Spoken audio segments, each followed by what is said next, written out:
오늘 설교의 제목은 진리를 알지니입니다. 여러분, 예수님의 제자로 살아가는 것, 예수님의 제자가 된다는 것은 무엇을 의미합니까? 예수님을 따라다니기만 하면 되는 것일까요? 특별히 이 신약 시대에 예수님을 따라다니던 그런 그룹이 한 세 그룹으로 나뉘게 됩니다. 이 첫째는 바리새인과 같은 그룹이었습니다. 예수님을 따라다니면서 이 사사건건 시비를 거는 그런 그룹이 있었습니다. 또 이 둘째는 예수님의 말씀과 사역에는 흥미가 있었지만 믿지 않는 그런 자들이었습니다. 단지 호기심에 예수님을 따라다녔을 뿐이지 이들에게는 신앙이 전혀 없었습니다. 마지막으로 셋째는 예수님을 믿는 자들이었습니다. 예수님께서 선포하시는 말씀을 듣고 또 예수님께서 병자들을 치유하시거나 또 귀신을 쫓아내시는 것을 보고서 믿음으로 받아들이는 그런 자들이었습니다. 이들은 예수님의 말씀 안에서 뭔가 모를 강력한 감동을 느꼈고 또 세상이 주는 기쁨과는 다른 차원의 기쁨을 느꼈습니다. 또 이들의 눈으로 본 이 광경은 의사들도 못 고치는 이런 병자들을 예수님께서 안수하시거나 말씀을 선포하실 때 치유되는 기적과도 같은 이 상황들을 보았고 이것을 믿었습니다. 예수님을 따라다니면서 이러한 일들을 경험하면서 예수님을 믿고 신앙생활을 하던 그런 자들이었다라는 것입니다. 그래서 예수님을 믿는 자들이 바로 예수님의 제자가 될 수 있었습니다. 제자가 된다는 것은요, 스승을 닮아가는 것을 의미합니다. 과거에 제가 노래를 배운 적이 있어요. 그때는 이 가르치던 선생님의 이 발성과 이 자세를 배우려고 안간 힘을 썼던 그런 적이 있었습니다. 그래서 어느 정도는 이 비슷하게 이 소리를 내고 제스처도 비슷하게 했던 것 같습니다. 그래서 그런지 사람들이 제 소리를 듣고 이 자세를 보면서 저 사람이 누구의 제자인가? 라는 것을 알 수 있었다라고 이야기를 합니다. 그래서 이 예수님의 제자가 된다라는 것도 같은 의미입니다. 예수님의 제자는 예수님의 인격과 삶을 닮은 그리스도인들을 가리키는 말입니다. 그래서 믿는 자들에게는 예수님의 제자가 되는 것이 신앙생활의 목표가 되어야 한다라는 것입니다. 그래서 예수님의 제자로 살아갈 믿음의 사람들에게, 믿는 자들에게 예수님께서 말씀하시기를 말씀 안에 거하라 라고 이야기를 하십니다. 31절의 말씀을 우리가 함께 읽겠습니다. 그러므로 예수께서 자기를 믿은 유대인들에게 이르시되 너희가 내 말에 거하면 참으로 내 제자가 되고 라고 말씀을 하십니다. 여기서 예수님께서 모든 사람들에게 이야기하지 않으셨습니다. 그러니까 믿은 유대인들에게 이야기를 하셨습니다. 그러니까 믿는 우리에게 이야기를 하시는 것이죠. 그래서 우리에게 무엇을 말씀하셨냐면 말씀 안에 거하라 라고 이야기를 하셨습니다. 이것은 이 영적인 소속을 이야기합니다. 우리의 영이 말씀 안에 머물러 있어야 한다라는 말씀이신 거죠. 세상의 헛된 우상에 우리의 영이 매여 있는 것이 아니라 말씀 안에 우리의 영이 머물러 있을 때 우리가 참된 평안을 얻고 안식을 얻을 수 있다. 그리고 제자로서의 삶을 살아갈 수 있다라고 말씀을 하십니다. 그래서 우리의 삶을 가만히 들여다보면 우리가 몸과 마음이 지치고 힘들 때 말씀을 찾는 것을 발견할 수가 있습니다. 왜 그러는 것일까요? 잠을 자거나 휴식을 취하면서 다른 것을 해도 되는데 굳이 말씀을 들으려고 하냐는 이야기입니다. 이것이 무엇을 의미할까요? 이 참된 평안과 안식이라고 하는 것은 우리의 영이 바르게 소속되어 있을 때, 즉 말씀 안에 있을 때 우리가 이러한 은혜를 얻게 된다라는 말씀입니다. 다시 말해서 우리의 영이 하나님 안에 있어야지 평안과 안식을 얻을 수가 있습니다. 안타까운 사실은 이 그리스도인들 중에 이 말씀 안에서가 아니라 사실은 다른 곳에서 기쁨을 찾으려 하고 평안을 찾으려고 하는 그런 사람들도 있다는 것입니다.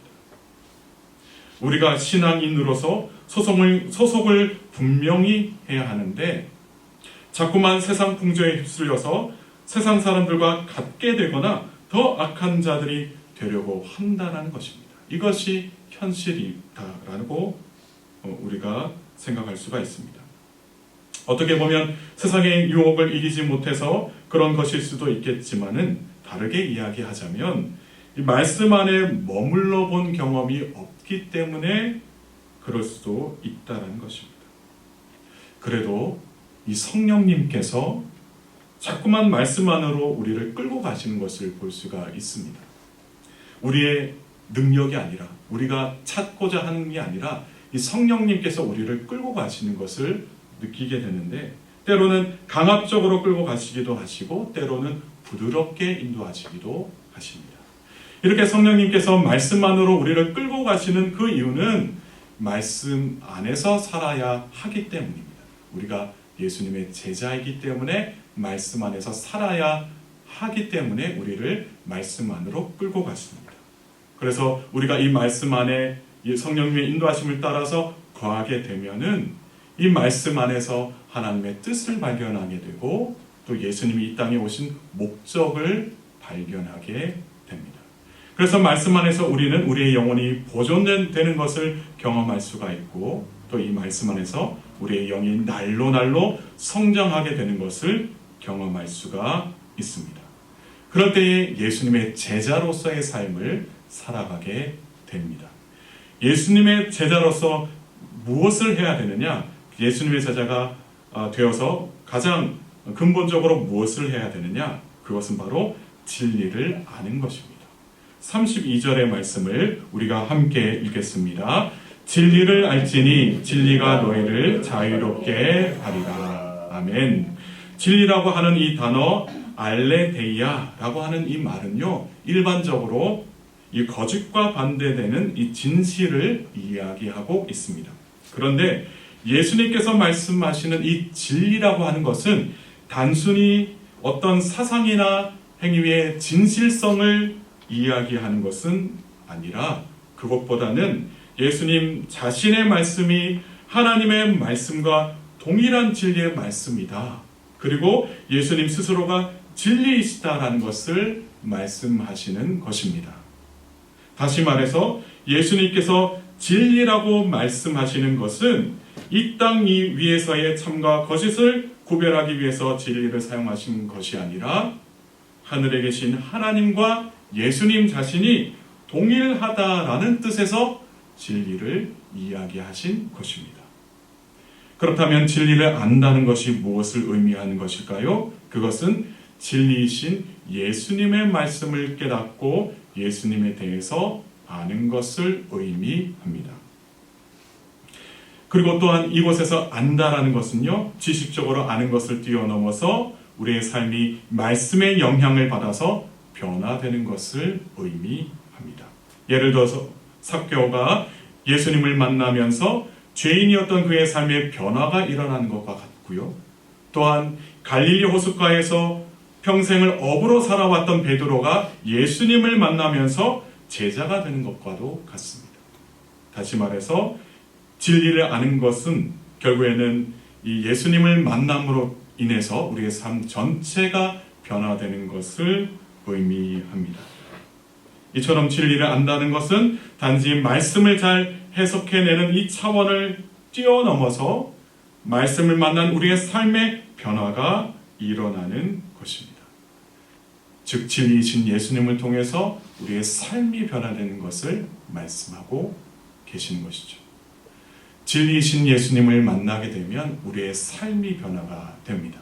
다시 말해서 예수님의 제자로 살기 위해서 우리가 수많은 노력하는 그것보다도 더욱 중요한 것은 진리이신 예수님이 우리의 삶 가운데 들어오실 수 있도록 예수님을 만나기 위해서 예수님을 찾고 그 예수님과 함께 교제하면서 살아가야 한다는 것입니다. 우리의 삶을 돌아보았으면 좋겠습니다. 우리의 신앙을 돌아보았으면 좋겠습니다. 여전히 우리가 예수님과 함께 살고 있는지, 예수님을 떠난 삶을 살고 있는지, 예수님의 제자로서 예수님께서 우리의 삶 가운데 함께 하시기 때문에 진리이신 예수님의 말씀을 따라 살고 있는지, 그것이 아니라 이 진리이신 예수님이 아닌 세상을 따라서 살고 있는지를 우리가 늘 우리의 삶 속에서 늘 우리의 신앙을 돌아보아야 한다라는 것입니다. 우리가 진리이신 예수님을 따라서 예수님과 함께 동행하며 살아갈 때에 우리의 삶 속에 일어나는 그러한 변화는 무엇이냐면 자유입니다. 자유. 진리이신 예수님이 인류를 불행하게 만들고 불안과 두려움에 사로잡히게 만들었던 이 원인, 죄로 인한 죽음으로부터 우리를 구원해 주신다라는 그 말씀입니다.